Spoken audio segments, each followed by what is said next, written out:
I think we probably just start. We will record it and then distribute this session. And I really would like to welcome everybody here participating tonight. We would like to hear from our friends from Gen Ukraine about the projects they're involved in, about what is happening in Ukraine. In the moment, there are a lot of news, or we hear a lot of news, but we don't hear usually from people directly from Ukraine, who are suffering and who are living in this situation. So I'm very, very happy to be able to welcome here Svetoyara from Busha, Anastasia from Zeleny Kruchi, one of the another eco-village in Ukraine, and Maxim from, I would say, from everywhere in Ukraine. All of you another chance to introduce yourself a bit more. Sitting here together with Anna and Anna, Michael, and Monique from the Netherlands. We were able to visit these projects in summer during a spontaneous visit to Ukraine. And there's a lot of stuff happening. And yeah, we wanted to take the chance, the opportunity to inform you, to inform everybody interested about what's happening. And yeah, now we are the group we are. We make the best out of it. For those who don't know me, my name is Stefan. I'm part of the Gen Europe Council. I'm living myself also in an eco-village Gastwerk in Germany. And yeah, as mentioned before, I was part of the visiting group, and together with Anna, Michael, Monique, and Ricardo, Camilla, and many others, we are also engaged and supporting projects who are involved in Gen in the Ukraine. Hi, Monique. Nice that you're joining us as well. And the idea was to give the microphone most of the time to our friends from Ukraine, to hear some stories about what's happening there. And then in about maybe half an hour, 45 minutes, we will have a question answer session. So we have like around one hour altogether to talk about what's happening. But first of all, I would like to give the word to Anastasia. Nastya, you are in Zeleny Kruchi. There's no electricity in the moment, and luckily you're still smiling. How is the situation right now in Zeleny Kruchi?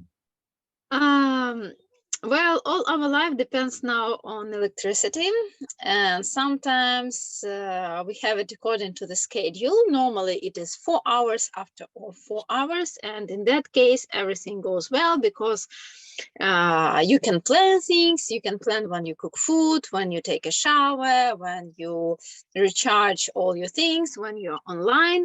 And in such case, for instance, our internet provider, they have enough time, as I understand, to recharge their batteries, and we can have internet when we don't have electricity, because at home we have now a lot of different gadgets that help us, like batteries, power banks, and things like this.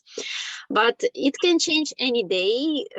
Sometimes it goes without schedule. You just can have only 2 hours of electricity per day, and in that case you can stay even without Wi-Fi, without mobile connection, and you never know. So it could be several days, everything is very well, and now several days no connection, no light, and you have to use a generator. So very unstable, but we have no chance but to get used to it. This is our life now.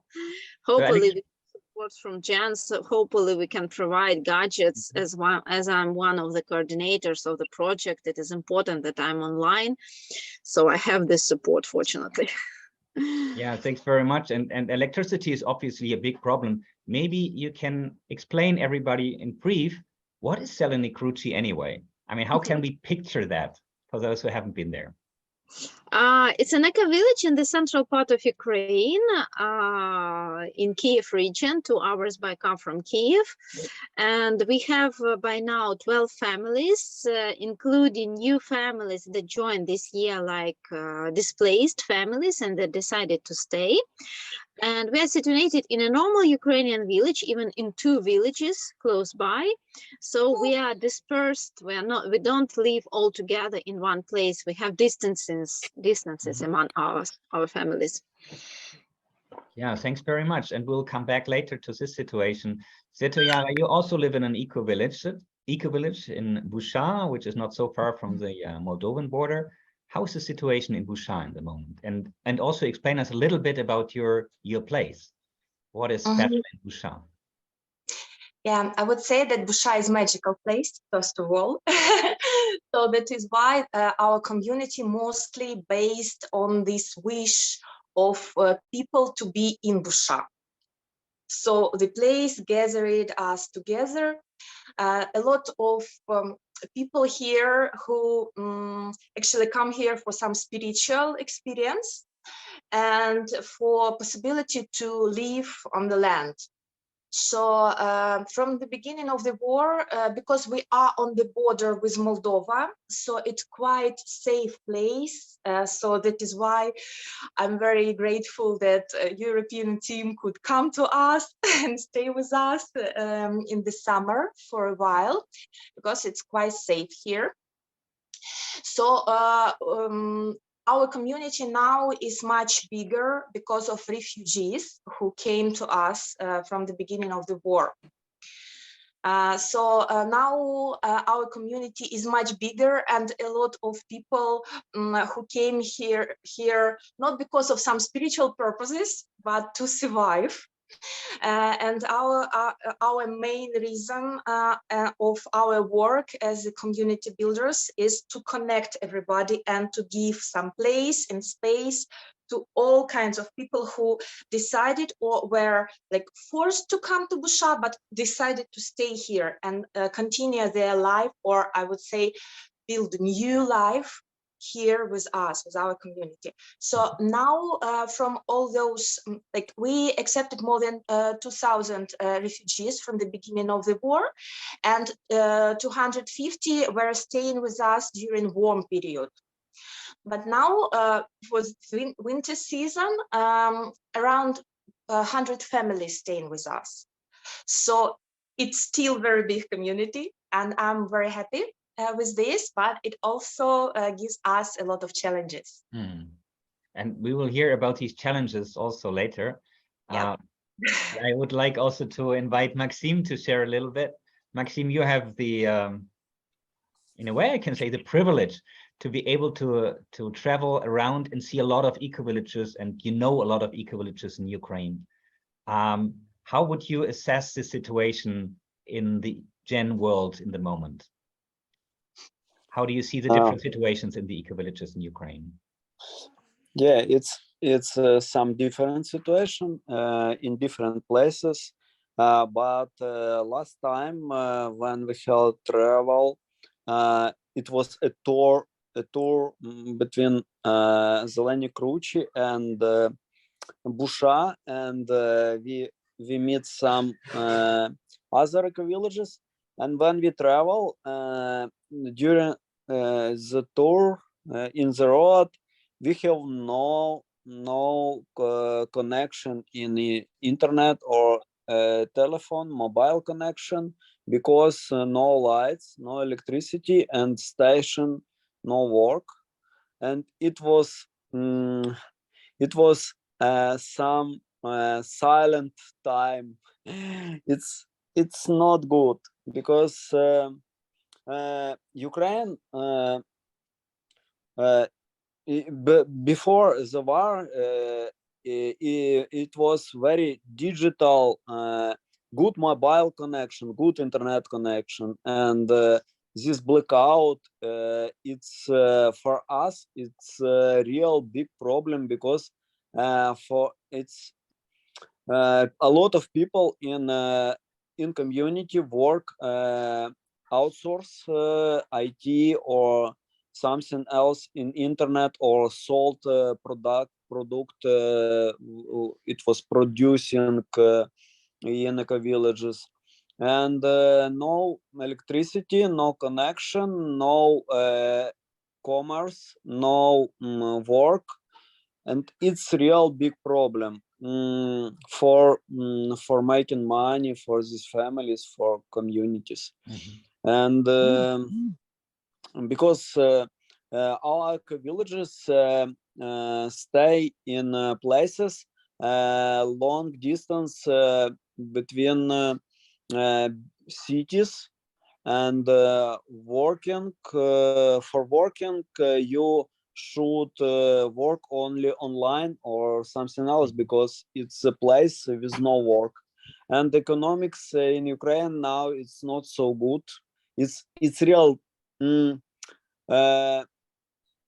only humanitarian economics, or economics with grants or something, donation. It's a real big problem with work in Ukraine. And of course, everybody looking for internet work.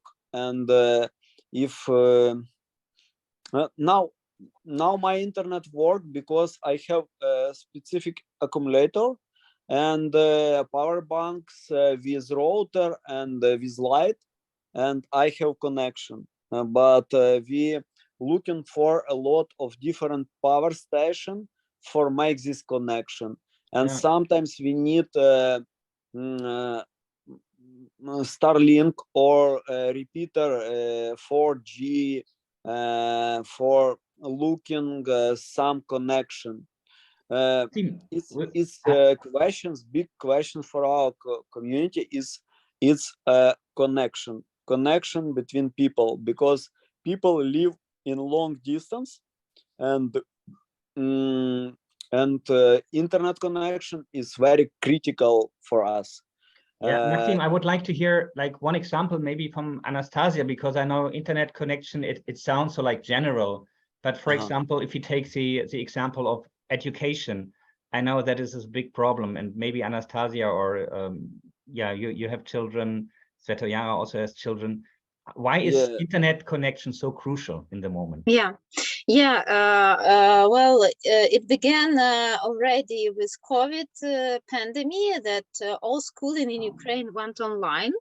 And it continued like this with the wartime, that mainly most of the school children, they study online. And now with these blackouts, so since the beginning of October, there is no schooling at all. So children stay at home. It's not possible. When you have an hour of electricity, your teacher don't have it, and it's nonsense. And that's why it became also important in our ecovillages. And already we are planning in the mid of January a gathering for Gen Ukraine about alternative schooling, how to organize schools in ecovillages. So maybe it is pushing us to do it, because during the previous years we were only talking about the importance of it. Now we have no chance.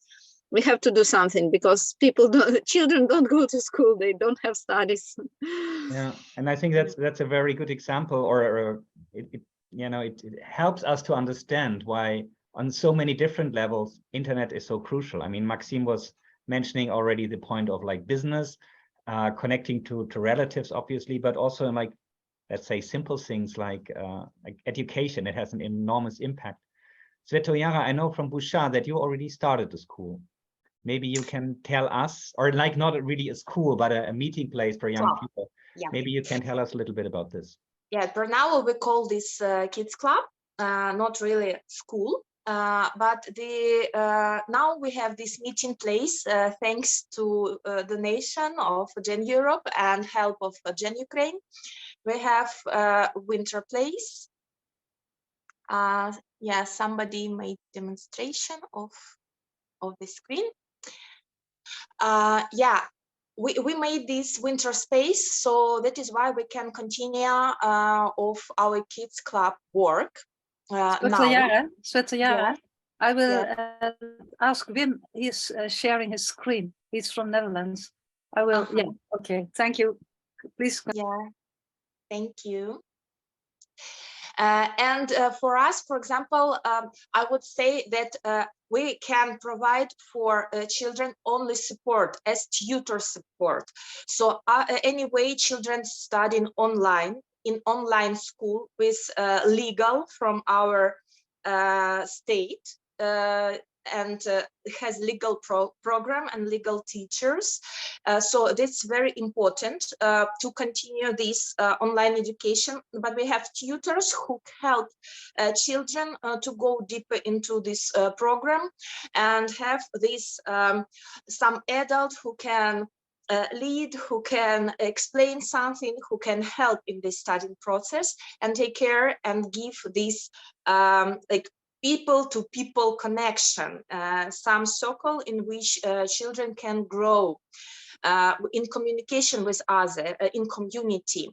But also I would like to add from myself that like you have to know and you have to understand that in Ukrainian villages, and mostly eco-villages based on normal villages, the houses in which people live only, like they normally have such a project like 2 rooms, and 1 room is heated by big stove, and as another room is not heated at all. It's like summer room.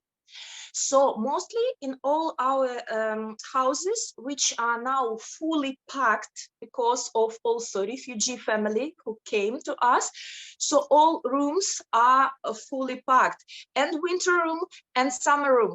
And to heat summer room, we need electricity. Without electricity, we are not able to heat houses. So that is why we can't provide this support to refugee families and to ourselves. So this also very critical. So this idea, help and support of Gen with generators helps a lot in common spaces, for example, where we can help these people. Yeah, thanks very much. And I would like to hear maybe some positive aspects of a eco-village in a situation of crisis. And I don't know if there are any, but we always hope that there's some mutual support or any other positive aspects. And maybe you can share from your experience. Is it a positive thing in such a difficult situation to live in an eco-village, or is it another challenge by itself? Would you rather live in a city, for example, where their ways are shorter, there are more people around, there's probably better infrastructure in terms of goods and services? But yeah, are there any positive aspects of living in an eco-village in such a difficult situation? Yeah, I can speak about it because, for instance, I think 1 week ago, for several days in Kyiv, the capital, there was almost complete blackout after Russian attacks. So people stayed not only for several days, people stayed not only without electricity, but without heating and without water. And when you live in a big block, you don't have water, you don't have heating, and you can't do anything. So at least in our houses, we have our wood stoves. So even if it's 1 room, but however, it is heated, and we have wells we can take water. Even though if there is no electricity, most of the wells you can take the water by hand, yeah, from there. So there are much more possibilities to survive and to live in this more decent condition than in big cities. And if I may add on this, I think no water is not only no drinking water, but if you live in a big city, it also means there's no water for flushing toilets. And if you live in a big block, I mean, these things are probably not instantly in your mind, but that can create a lot of issues. Yes, and we have our compost toilets outside. Yeah. Any other aspects where you think, I mean, not only living in a village, but living in an eco-village with some, probably mutual support is of advantage in these moments? Can you maybe share some experiences you have? Yeah, we have very big mutual support now in Zeleny Kruchi, and luckily with Gen support this year we organized our common kitchen where we have batteries, so we have running water even when there is no electricity, and we have a gas stove there, so we can cook food even when there is no electricity. So, and we agreed with all our eco-village people, so if there is big crisis, I mean that if somebody needs, he can come to this common kitchen and cook food, and there is a wood stove also, so it is self-sufficient and it works for the whole community. Yeah, and I know from Busha and from Zeleni Kruchi, but I also from other places that you have these common places where people can come together. And Svetoyara, we just were able to support the building of a geodesic dome, and you're also planning to have like a bigger Strawwell house. How is this being used for the community? How could you take advantage of this new structure? Yeah, I would also say and would like to add how the war helped us despite of all these horrible things which going around. But I see now that we become more sustainable, more self-sufficient, and like more eco, because now we are using like our resources 100%, and we using these resources we have from nature, and this now like critical for survival, to be in very good relationship with our surrender and with the nature, because we're living on the land, and this land feed us, because people in cities, for example, they have to buy food, and not like we had some food crises also, and now we have some self-growing food in our permaculture gardens. It also helps a lot. So it's just to add. And about common places in eco-villages, we used to gather people for some festivals, or for some more like funny, to have fun, to have joy, to spend some time together. And now staying together, it's the purpose to survive, because we can survive only together. We are not able now to survive just by ourselves, but being alone. So that is why, thanks to help of Gen Europe and Gen Ukraine, in Busha, for example, we created some common space. For now, it's a temporary common space, which looks as a dome. It's very nice and warm for winter, and we use it now for all gatherings, and for, as I told already, for our kids club and for community building processes, and also for different kind of gathering for Gen Ukraine team as well, and delegates of eco-villages we just have had in December, for example. So all this helps people to keep this spirit of togetherness, spirit of support, of help, of that I'm not alone, and together we can manage everything. We can survive, we can do something new. And on the basis of this, now we created NGO and started big project of a community house, which could be helpful for our refugees as a winter house. Because as I told you earlier, that in our small summer houses, not enough space for all those people who came to us. Yeah, thanks very much for sharing. Maxime, you're traveling around quite a bit, and you've seen many different eco-villages. What would you say, how can people in eco-villages in a way survive better living in an eco-villages than if they would not be in this sort of group? I mean, what's the advantage right now, or are there any advantages of sharing your life in an eco-village? Well, I see some advantage because I live some time in the city, and some time in the eco-villages, and I see some difference, because now for when you have no electricity in the city, all the street working generators, and it's a big smoke in the city, and it's a problem for people to live. And if you live in eco-villages, you have not it's a big ecological problem, and in Eco-Village you don't see this problem, and no Syrians, no psychological it's psychological stress. In Eco-Village, it's better to live in community because it's psychologically and more freedom, more best quality of life or surviving in Eco-Village than in the cities, because cities it's a goal for it's a target for some attacks, and Eco-Villages it's free from it's safety place, more safety place. And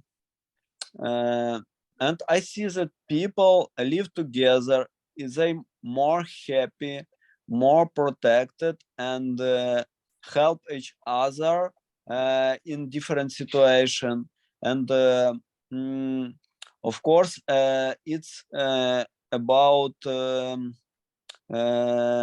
self-sufficiency, because you have a staff, and you have a heating system. It's more autonomically than in the cities, and a lot of people and governments say for people to move from cities to villages, to live in villages, because it's more protected place and more autonomically life. And I see that, and I understand that classical village it's not so good, because you not live in community. In community, people as downshifters, and Eco-Village is better place. It's for me, it's best place for the life now in Ukraine. Well, it's my vision now. Thanks very much for sharing this, Maxim. And I can add from my experience, when we were able to visit Busha and Zeleny Kruchi, we could observe that there's a lot of mutual support, that their refugees were coming, and people who were also already part of the Eco-Village were helping to restore summer houses so people could live there. There were joint meetings for newcomers, for new villagers. So there was a lot of support given by the old or more established eco-villagers to the newcomers. And I think that's a big advantage. At least for me, there was a beautiful experience to see that. Well, we're now about half an hour into this conversation, and I would like to open the microphone to people listening. If you have like specific questions to Svetoyara, Anastasia, and Maxim, and I also see that there's Andrei also here from Ukraine joining us. Yeah, please feel free to ask your question. There's Frederick as well. There's Wim. It's good to see all of you. So yeah, please ask your questions or write something in the chat if you have any questions. Frederick. Yes, so I haven't really been following this for a long time, but do you have a lot of like refugees or people that have lost their homes arriving at the eco-villages? I mean, I saw that you built this straw bale house. You want to build this straw bale house amongst others for refugees or people that need the space. But do you already have people coming that need shelter? And what's the refugee situation? Yeah, you missed first part of the conversation, I guess, because we already heard a little bit about that.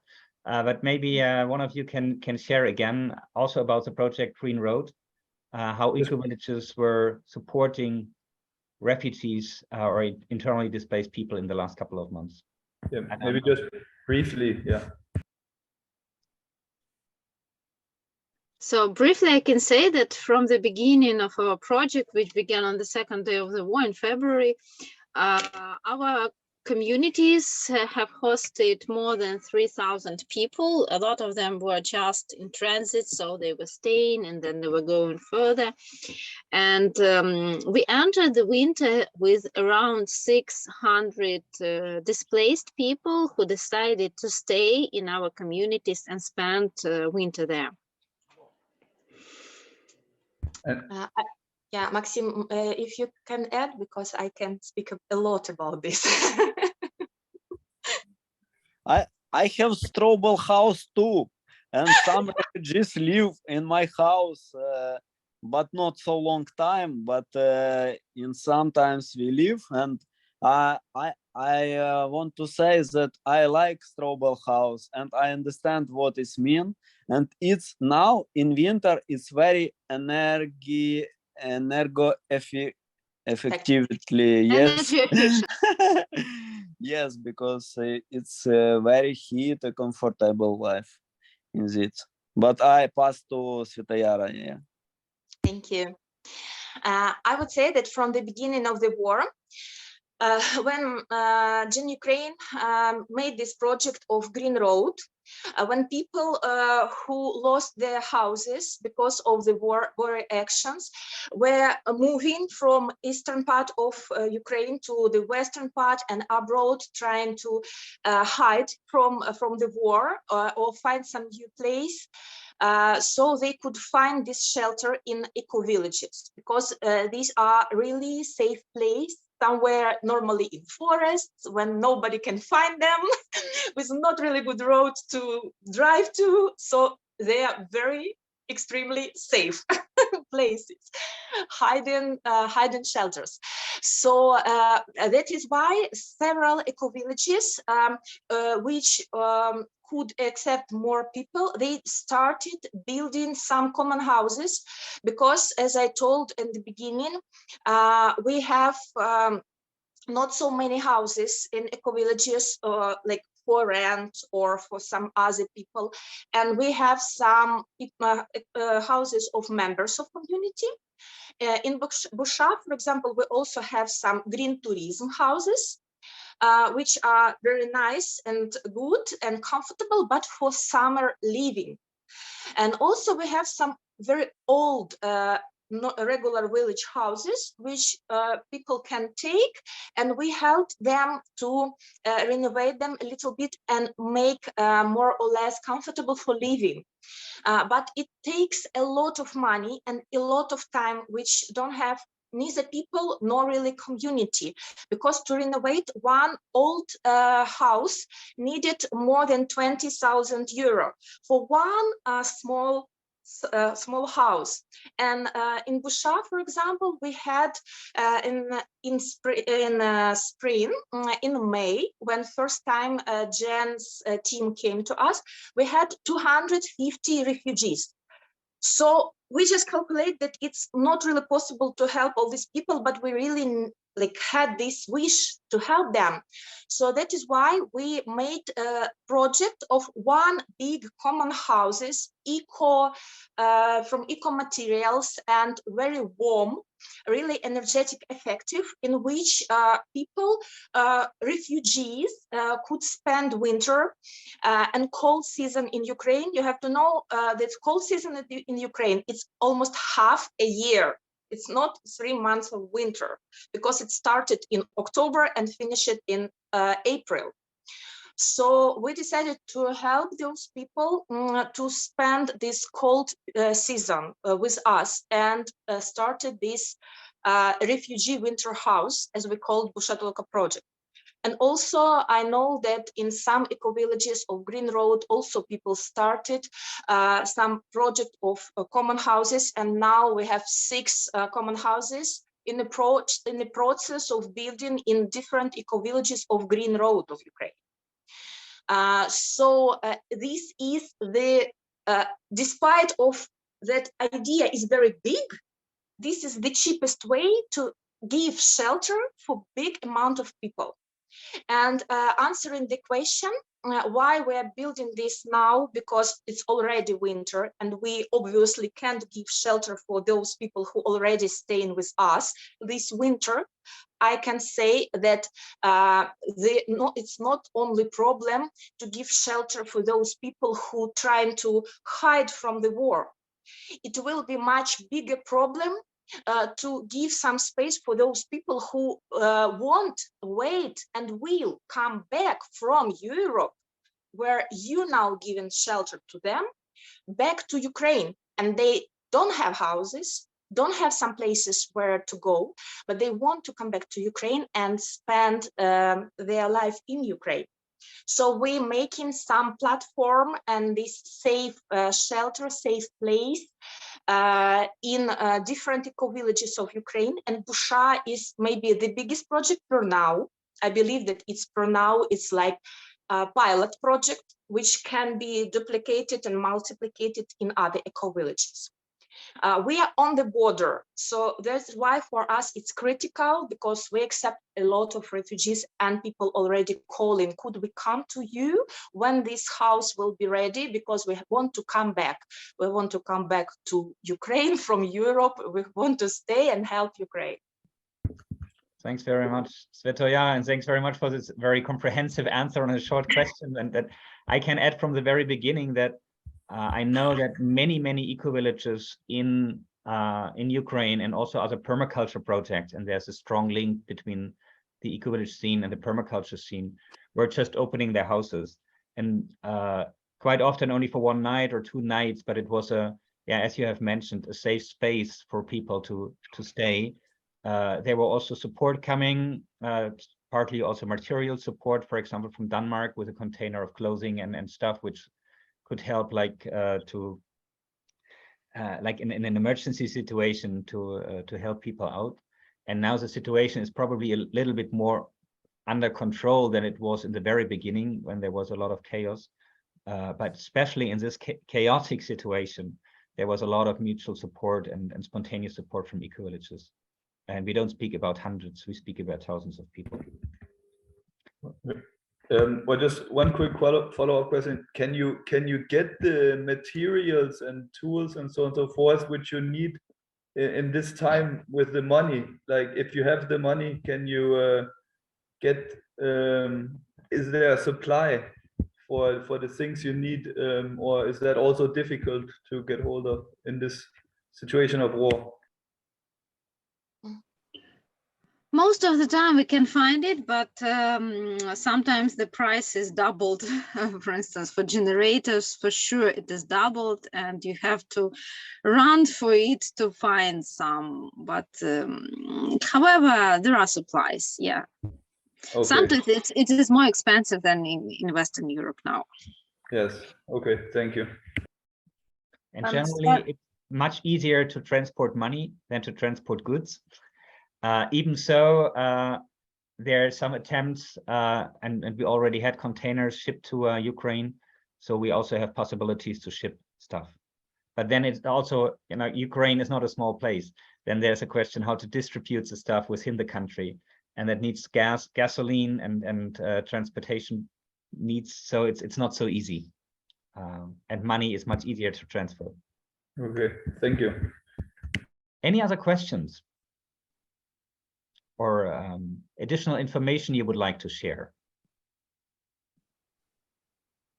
I see that there's quite a group here listening to us from the Netherlands. Don't be shy and just raise your question.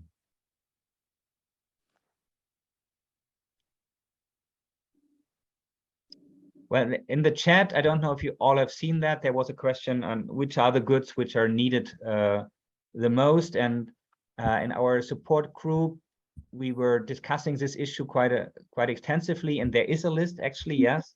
And as I think Anastasia was posting the link to the Gen Ukraine website, most things are really somehow linked to the electricity situation, like generators, power banks, solar panels, gas stoves, rechargeable flashlights, winter sleeping bags, thermoses, etc. So these are some of the most urgent needs. And I know also from others, like computer tablets for children, those have access to schools, etc. Communication needs there's also a need. Not everybody can buy computers these days. Yeah, fortunately, we got support from Denmark with laptops, but now when you don't have electricity, when you don't have a battery, so it is useless. Yeah, for instance, about flashlights, we made a survey how many flashlights our locations need, and we have a request for more than 200 flashlights. I have a question, Anastasia. Is it possible to send them? Or I know that some eco-villages in the Netherlands wanted to collect things and rent a truck to come, to bring. Would you advise that or rather not? Well, if you have possibility to collect and you know any track that goes regularly to Ukraine, we will find a way to pick it up in Ukraine.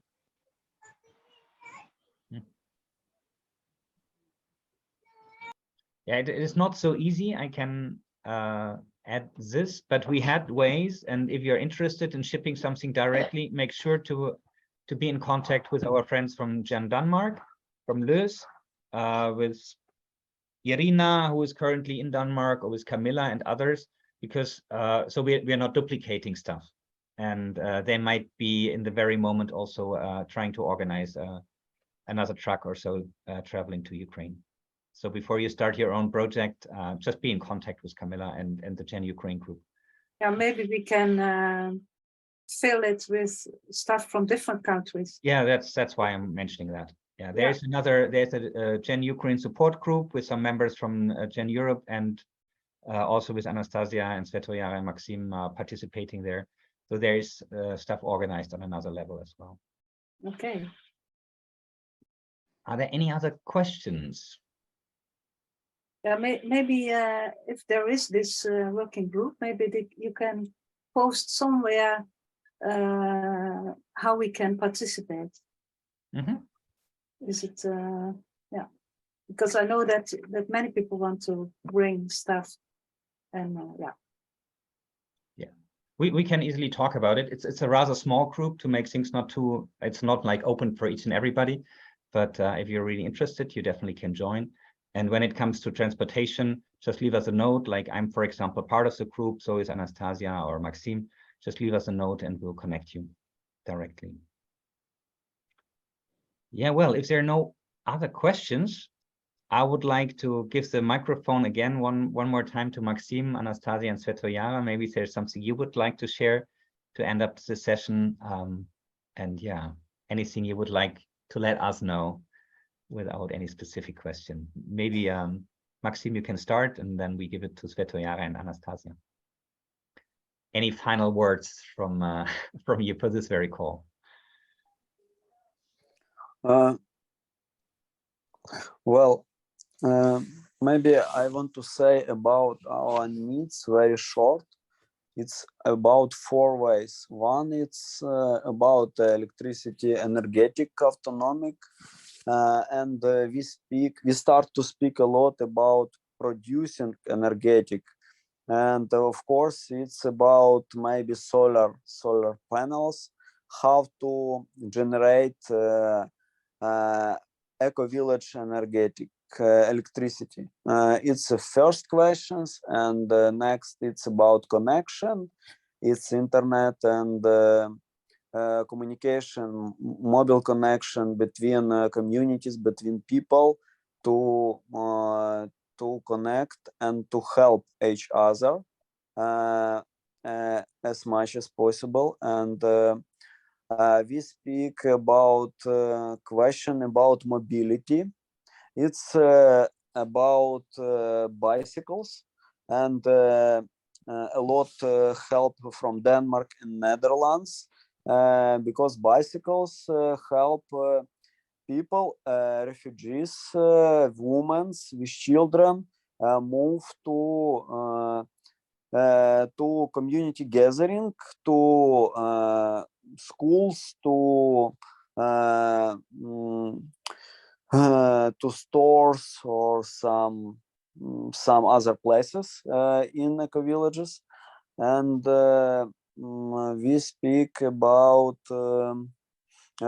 education, about schools, and we start about democratical schools or something alternative models for children between 8 or 20 children, because we have its a count of children in our communities, and I don't remember, but maybe it's enough. We're looking for things for, of course, power bank or lights or something else, accumulators, power station. No, it's our needs now. Maybe I forget something and I pass to Anastasia. Maybe she says something else. Yeah, these are really our needs, and at the same time, what I want to say that we live in a very interesting and intense moment of development of our network and of our organization. Despite all the problems, for the first time in the history of our organization, our team became bigger. We now have a new temporary council of Gen Ukraine that started working actively. There are a lot of small seminars in different communities about community building, about sociocracy, about nonviolent communication, because, for instance, last October, we have a 2-week community building training for 20 representatives of different ecovillages, and now they are going around and organizing smaller events in their communities, and more people, despite all the situation, more people began traveling from one community to another to see their friends, and often these seminars are going on with candles, without no light. But really people understood what community gives, what the network gives, what is the power of it, why we need it, and the development of this, of the organizational level, is now very intense and very high. So we have I hope very good perspectives of our network. Oh, that is really good news, and thanks very much for sharing that. I think it's I mean, for me as a community activist as well, it's very positive to see, okay, really in a situation of crisis, communities are offering a support network, and there's there's really some positive energy coming up from this network. That's so good to hear. And I know also, and we haven't really talked about it that much, that that's also true for the permaculture network, and that you're working very much together, and yeah, some of you are very engaged in both networks, and I think that's also positive how these networks really collaborate now in these difficult times. Svetlana, any closing remarks from your side? Yeah, thank you. First of all, I would love to thank all of you for coming and for your help and for your support. It's Christmas time, so I would love to wish you a lot of joy and happiness and very big feedback from universe to all of you, because you supported us so much. We really feel this, like we really have this feeling. I'm saying not only from myself, this feeling of international support of bigger community, which we are only part of. Like all our big Ukrainian network is some small puzzle of this European gens community, and it's helped, and it helps a lot.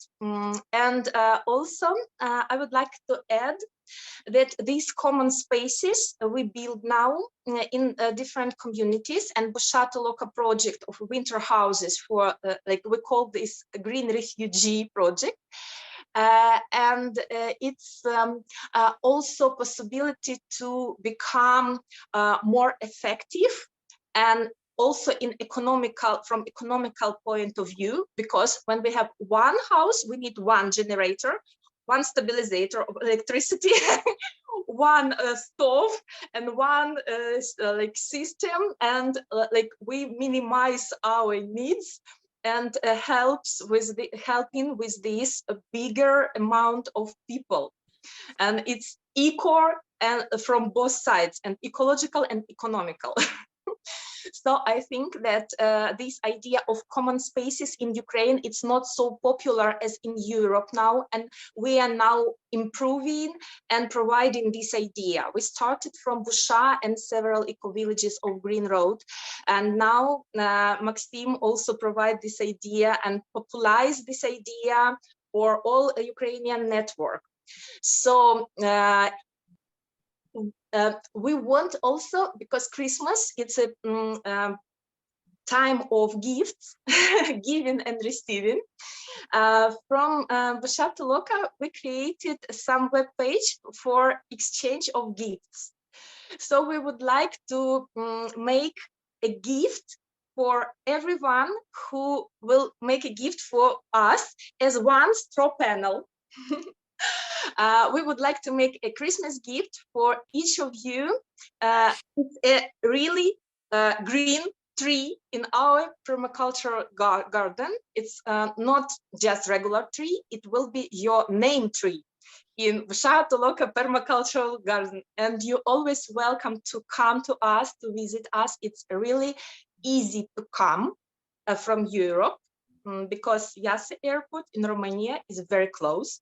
And this road already was made by representatives of Gen Europe. Everybody survived. So you always can come to visit your name tree in our garden. And from here, maybe you also will be brave enough to visit other eco-villages of Green Road and meet Maxim and Nastya and others.